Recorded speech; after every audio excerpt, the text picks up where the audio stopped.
పుట్టకపోతే బాగున్ను, అమ్మ గర్భంలో మాయగా రాలిపోతే బాగున్ను, నా జీవితం ఎలాగైపోయింది, శ్రమలో ఇంక నాకు ఇబ్బంది, నా నాపకండి, నేను దూకేస్తున్నాను అంటున్నావుగా. పుట్టిక విలువ అర్థమైందా? నువ్వు పుట్టాలంటే ముందు భూమి పుట్టాలి, నువ్వు పుట్టాలంటే ముందు నక్షత్రాలు పుట్టాలి, నువ్వు పుట్టాలంటే ముందు సూర్యుడు పుట్టాలి, నువ్వు పుట్టాలంటే విశ్వం పుట్టాలి.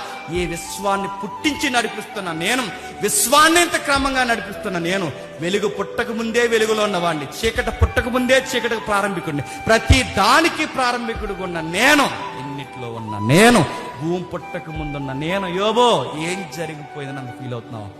ఆ రోజున్న నేను ఈ రోజు ఉంటాను, ఈ రోజున్న నేను నీ జీవితంలోకి ఎన్ని వచ్చినా ఉంటాను. ఇది రాసి పెట్టుకో యోబు. ఏదో అనుకుంటున్నావు, నీలో ఒకటి ఉందే, కనబడందే, అది తీసేయాలని నీ జీవితంలోనికి సాతాను రప్పించాను, అది తీసేయాలని నీ జీవితంలోనికి శ్రమలు రప్పించాను, అది తీసేయాలని ఒక అతిశయం ముందు చూసావా, అది తీసేయాలనే నీకు ఒక ఇబ్బంది వెనకలో ఒక ఇబ్బంది రప్పించాను.